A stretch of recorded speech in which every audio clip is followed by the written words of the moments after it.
Bienvenue à tous, un nouveau direct parce que je voudrais aujourd'hui vous parler des enfants. Et oui, c'est important, les enfants, les adolescents.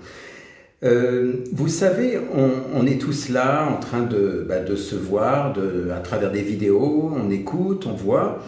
Et nous tous, en tant qu'adultes, eh bien, on a tous finalement appris à marcher. Vous, moi, tout le monde, peut-être vos enfants aussi, s'ils sont dans un âge, on va dire, où ils peuvent marcher. Eh bien, effectivement, on a tous démarré au même niveau, c'est-à-dire qu'au départ, eh bien, on est tout bébé, tout petit, on a du mal à mettre un pied devant l'autre, et puis ce que font les parents, en général, ils nous encouragent. C'est génial, c'est-à-dire que grâce à la persévérance du parent, on finit par apprendre vraiment à marcher. C'est quand même magique, je trouve. Ça veut dire que le parent a permis en fait à l'enfant de se mettre debout, de commencer à faire un pas, puis un deuxième, et heureusement, le parent est là pour encourager l'enfant. Je trouve ça magnifique, on va dire. C'est un peu la magie de la vie quand le parent commence à inciter son enfant à marcher. L'enfant il tombe et puis on lui dit allez relève-toi, en gros on le relève et puis dès qu'il fait un petit pas on l'applaudit, on dit bravo et on l'encourage et c'est très motivant. Alors bien sûr on a oublié quand on est adulte mais tous les parents ont fait ça en quelque sorte, ils ont incité l'enfant à faire un pas puis un deuxième pas, puis vous savez le côté merveilleux, c'est quand l'enfant fait son premier pas, c'est là où on est émerveillé en tant que parent, on se dit ouais t'as vu il a fait ses premiers pas, c'est génial. Et alors, ce que je voulais vous dire, c'est qu'il y a un gros paradoxe. C'est amusant parce que finalement, autant quand on démarre dans la vie, on voit le petit bébé qui est en train de se mettre debout et on l'incite à marcher, on l'encourage, on le motive et on ne voit que le positif, autant à partir du moment où l'enfant va à l'école, eh bien c'est tout l'inverse. Là, pour le coup, on va se focaliser sur ce qui ne va pas. Et je trouve ça dommage parce que finalement, eh bien, vous allez voir, on va en parler. C'est-à-dire, prenons un exemple. Imaginez un enfant qui est en âge d'aller à l'école, de ramener des notes. Et par exemple, il vient avec deux notes différentes. Il va venir, admettons, avec un 3 sur 20 dans une matière et puis un 15 dans une autre matière. Qu'est-ce que vous faites en priorité, en général? En tout cas, dans la plupart du temps, la plupart des cas, que fait le parent? Eh bien, pour 77% des parents, eh bien, ça va être la mauvaise note qu'on va regarder. C'est-à-dire que s'il y a un 3 sur 20 et il y a un 15 sur 20, on pourrait se dire, ouais, c'est génial, t'as un 15, c'est pas mal. Non, ce que fait le parent, en général, il va regarder le 3. En disant, oui, bon, j'ai vu ton 15, mais c'est quoi ce 3 là? Est-ce que tu peux m'expliquer pourquoi tu as eu 3? Et puis, le parent va s'acharner sur la mauvaise note, comme si le 15 sur 20, à la limite, on n'y prête pas attention. C'est presque, j'allais dire, on pourrait presque dire c'est normal, il n'y a pas à tergiverser autour de ça. Et en fait, 77% des parents qui regardent finalement les mauvaises notes. Je parle en France, essentiellement. Maintenant, on est proche du Japon parce qu'au Japon, il y a seulement finalement 24% de Japonais qui se focalisent sur le point fort. C'est-à-dire que si par exemple vous êtes un élève au Japon, eh bien il y a juste 24% des parents qui vont vous féliciter pour le point fort, c'est-à-dire la bonne note, le 15 sur 20. Aux États-Unis, c'est un peu plus ambitieux quand même, parce qu'aux États-Unis, il y a 41%. 41% des Américains qui vont regarder la bonne note de leur enfant. Alors, nous, imaginez le record, 77% qui regardaient la mauvaise note. Ça veut dire que quelque part, votre enfant, il a un 3 sur 20, il a un 15 sur 20 à côté, eh bien, on pourrait après tout se dire, bon, c'est dommage pour le 3, par contre, le 15, je suis très content, je suis très fier. Non, c'est pas ce qui se passe. C'est curieux quand même. C'est comme si on était focalisé sur uniquement le côté, on va dire, négatif en quelque sorte. Alors que finalement, ce gamin qui a eu 15, il est quand même content d'avoir eu 15. Et peut-être qu'il est surpris quand vous, en tant que parent, vous pointez du doigt juste le 3 sur 20. Alors, en général, ce qui se passe pour la plupart des parents, eh bien, c'est une sorte d'acharnement. On va faire en sorte que le gamin, il révise, et puis il va travailler dur à n'en plus finir, et peut-être qu'il viendra à table seulement s'il a terminé. Et peut-être que si il n'a pas fini, après manger, on le remet encore dessus en disant « Allez, il faut que tu y arrives, tu as une mauvaise note, il faut que tu travailles ». Et en fait, Pourquoi on fait ça en général? Eh bien, on lui donne un maximum de pression. Ben souvent, très souvent, c'est parce que c'est la peur, l'inquiétude du parent. Le parent a peur que l'enfant se plante, que l'enfant rate sa vie. Et en fait, ben, ce que va faire le parent, il va tout simplement projeter sa peur en disant « Non, mais moi je veux que mon enfant il réussisse. Hein. Il a eu un 3 sur 20, c'est pas normal. Je vais le faire réviser, il va travailler dur. Il faut qu'il remonte sa note. » C'est souvent ce qui se passe. Hein. Donc, surtout si là vous êtes à la maison à vous occuper de votre enfant ou de vos enfants, eh bien, je suis persuadé que beaucoup d'entre vous, et d'ailleurs ça génère des fois des conflits, des cris, parce que finalement vous avez votre peur déjà que votre enfant se rate, et en plus on rajoute du stress pour l'enfant et pour vous. Alors imaginez tout ce que ça génère finalement au foyer, quoi, en fait, dans la maison. Donc en fait, le paradoxe, si vous voulez, c'est que plus on va forcer, et plus ça va être difficile pour l'enfant, parce que forcément il va être dans le stress, forcément il va avoir du mal à se concentrer, il va avoir du mal à retenir, parce que vous allez lui mettre une pression. Même si vous lui dites « Bon, va dans ta chambre et puis tout à l'heure tu viens me revoir et j'espère que tu vas comprendre », ben, l'enfant il sent la pression de son parent qui va lui dire « T'as intérêt à bosser », en quelque sorte. Et en fait, l'idée c'est que ça va toucher l'estime qu'il a de lui-même, cet enfant. Le pauvre gamin qui était venu pourtant avec son 15, il était tout content, eh bien c'est comme si le 15 n'avait aucun sens, ça ne compte pas. Le parent, il a focalisé sur le 3 sur 20, et c'est comme si, ben là, je suis nul, je suis un mauvais élève, je suis pas bon, et donc j'ai une mauvaise estime de moi. En fait, l'enfant va grandir avec une mauvaise estime de lui-même, il va se dévaloriser, et il se peut que plus tard, à l'âge adulte, eh bien, ils se disent, oui, de toute façon, moi, je suis pas à la hauteur, je n'y arrive pas, je suis nul. En tout cas, c'est souvent ces gens qui, une fois adultes, viennent me voir en séance parce que malheureusement, ils se dévalorisent pour un oui, pour un non, en fait, hein, malheureusement.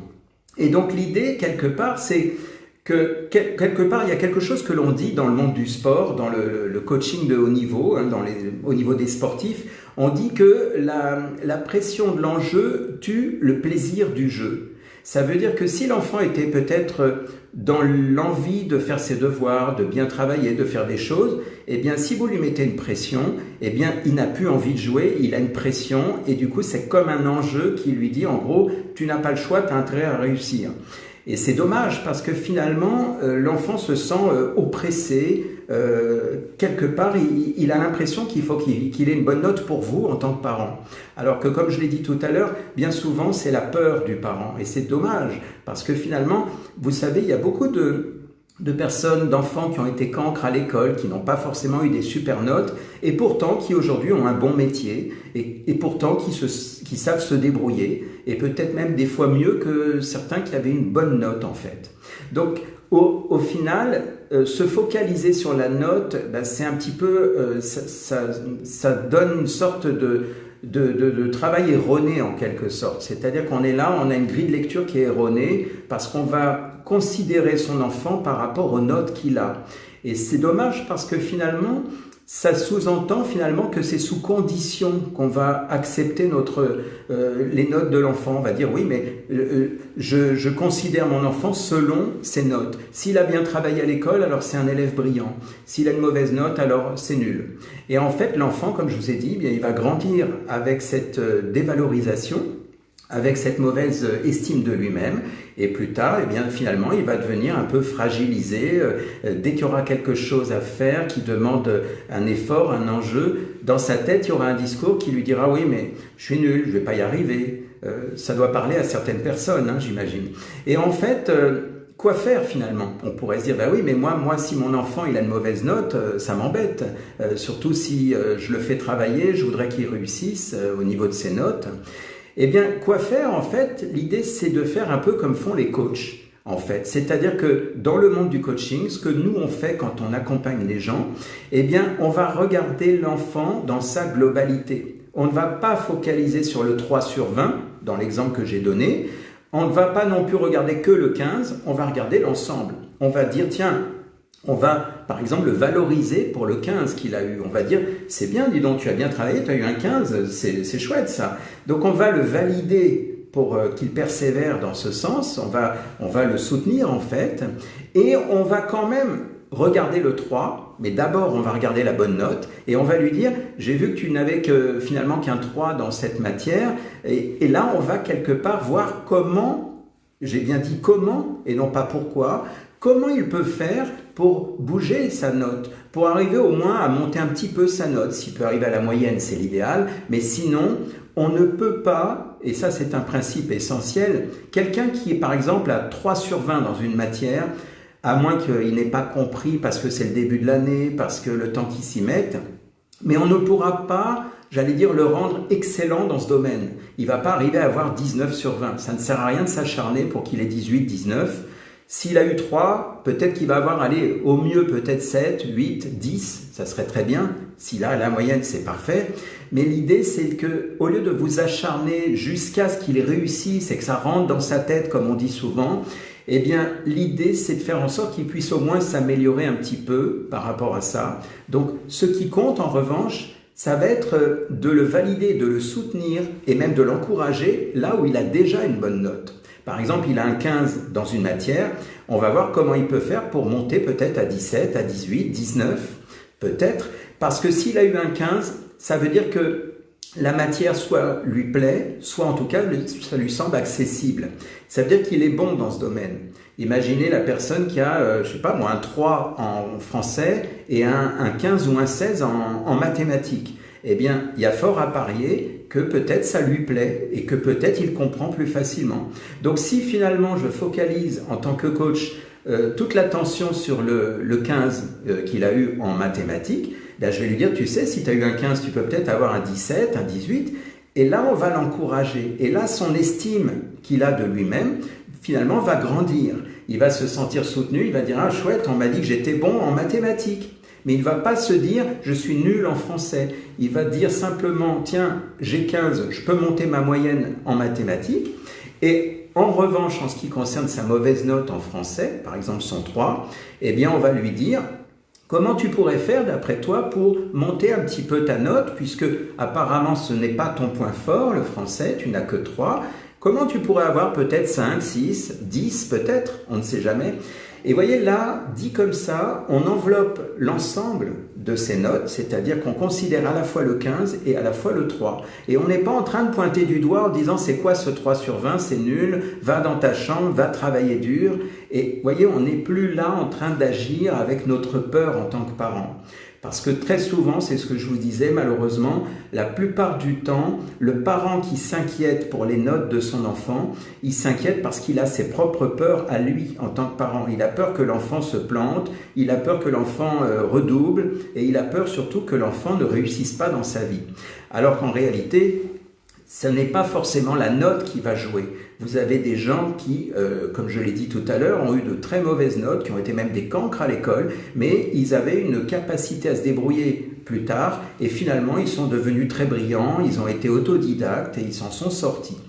Voilà en quelque sorte, donc si vous êtes parent, si vous êtes en pleine révision avec les enfants et qu'ils sont à la maison avec vous et que vous ne savez pas trop comment gérer ça, eh bien j'allais dire, lâchez du lest, observez certes qu'il y a peut-être une mauvaise note, mais il est important de regarder aussi l'endroit où il y a la bonne note, parce que l'enfant sera très content quand même que vous puissiez lui dire « je suis très fier de toi, j'ai vu que tu avais un 15, ça me fait très plaisir ».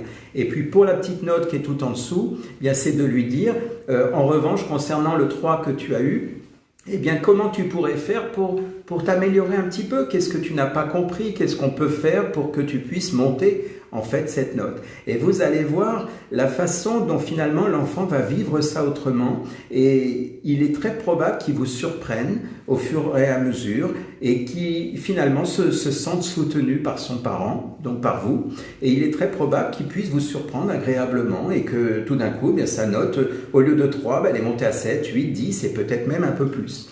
Voilà en fait donc ce petit partage par rapport aux parents vis-à-vis de vos enfants, et donc même chose que d'habitude, n'hésitez pas si vous avez des remarques, des questions, des interrogations sur le sujet. Je vous souhaite une très belle soirée et puis je vous dis à bientôt pour un prochain thème. Au revoir, merci.